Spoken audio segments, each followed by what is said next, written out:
segment we call Johnny on the Spot. If you have never seen it before, here's how it works. We are going to make a statement and literally force Johnny to make the case for that statement. So he doesn't necessarily believe these things, but he has to make the argument for them. So Johnny, you ready? It's been a while. Like the great George Costanza said, it's not a lie if you believe it. So that's my argument. I believe it even if I don't. All right, first up, Alex Ovechkin. He has only had 4 seasons in his entire career where he's posted more apples than goals, and it hasn't happened since 2016. Make the case that this year will be his 5th. Well, I think because of the way he started, Jackie. He's skating better than he has in years, and to be an assist maker, you need to transport the puck as opposed to be a recipient. And because of his increase in skating, he's transporting the puck way more. Also, I think Ovi's at the point where he gets as much joy and understands his team's success is often more successful, greater when he helps facilitate and not just is looking to score only for himself. So you put all that together, and I think he's going to have that pass shot mentality be more balanced than it has been in years past. Also of note, his goals are probably going to slow down. He's shooting about 45% higher in his shooting percentage this year than his career average. Did he get to be a way better shooter over the summer? Probably not. So there will be some regression on the goals, but I think the assists will stay there because I think he understands that his team can win more when he plays a more complete game between passing and scoring. The goals will always be there because he's Alex Ovechkin, but I think that balance will be there, and it might be there just enough to have more apples than Geno's at the end of the year. I got to tell you, I absolutely love the pass on the 2-on-1. Goaltenders now are just like, what are these Jedi mind tricks? You're passing? You're Alex Ovechkin. I love it. All right, how about the Vancouver Canucks? Under new head coach Bruce Boudreau, who has been deemed many things in the last 72 hours, Barbecue Bruce, the Brock Whisperer, etc., etc. Make the case that he will help turn the Canucks around and they will make the playoffs.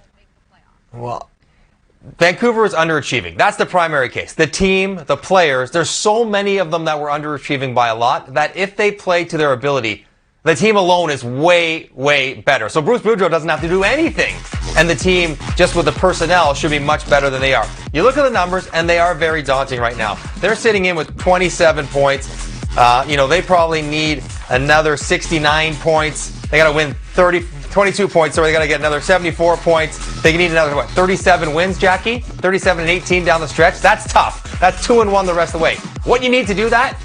First off, it's good goaltending. And they have a shot with Thatcher Demko in net because he can get hot. We've seen Bubble Demko be as hot as anyone we've ever seen in our lives, and he's going to need that the rest of the year. You need your players to score, and you're going to need some help. And I think that's where Vancouver is. But are you telling me it's not beyond reason that Anaheim takes a bit of a step back and San Jose has a bit of a slowdown? Like, it's not out of the question that those teams come back down towards Vancouver a little bit, and maybe by the end of the year there's some pressure on them.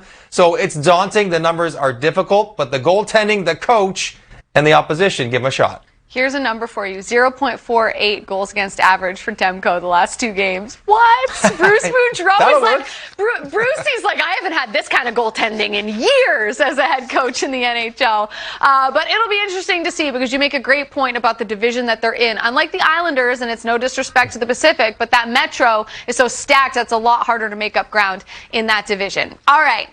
Not going to have you on this segment without bringing up the Maple Leafs. Make the case that the Maple Leafs, despite all of their playoff ghosts and demons, will not only get out of the first round for the first time in almost 2 decades, they'll play in the conference final.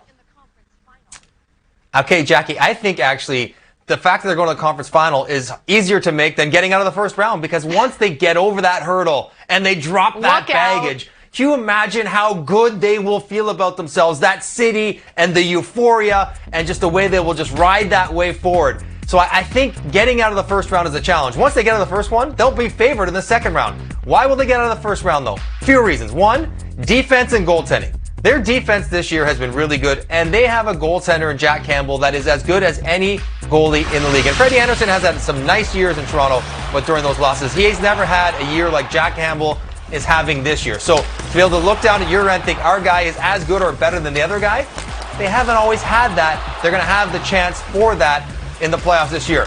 Also, the teams around them, albeit very good in the Atlantic, are not as good as they've been in years past. There's no question Boston is older and not as good. Tampa, I know they're great, but they lost their entire third line among other issues for them. So yeah, they're going to be a challenge, but they're not as good as they were last year. And Florida has the same kind of question marks of unproven playoff success that Toronto has. So I put all that in the blender. If Toronto's finishes first, they avoid the state of Florida. They get Boston, get through them, and then they have one team to play after a hellacious Florida on Florida series to get to the conference final. That seems more than probable to me. So Jackie, rest easy. I think once they get to the playoffs, they have a great chance of not only winning a round, but going deep. I'll tell you what, if they face the Bees in the first round and beat them, that's like Washington beating Pittsburgh to me. It feels very similar. It'd be like the monkeys off their back. They finally did it. They got past Boston. They got out of the first round. But time will tell. Long way to go before we even get to the postseason. All right, how about the Calder race for Rookie of the Year? It is heating up. Trevor Zegras, after pulling off that nonsense the other night in what? Do we have a name for that assist yet? I don't know. But tell us why Zegras will win and the Ducks will have their first ever Calder Trophy winner. Yeah, I'm just going to go with the Zegras. You want to pull up a Zegras, you Michigan it over the net and you tap it in. So you want to know why he's going to win? Because he's going to have the most points. And he's going to be playing first or second line center on a team that's going to challenge for the playoffs. Where I thought Anaheim might struggle in winning a Calder is that their team might not be good enough, Jackie, right? Because, you know, if you pile up points and around the points leaders, but your team is not very good, it does hurt your case. Well, I think it's going to help his case over top of the Detroit guys because while Raymond and Seider have been exceptional, Bunting is 26, which will unfortunately hurt his case. He's just been around for too long.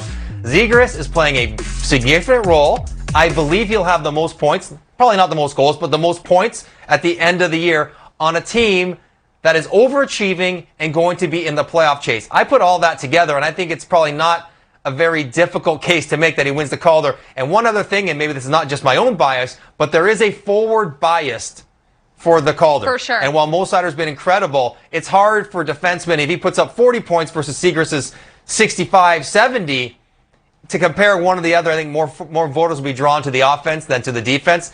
All that leads me to believe that Anaheim will get their first ever Calder Trophy winner this year. You're very good at this segment.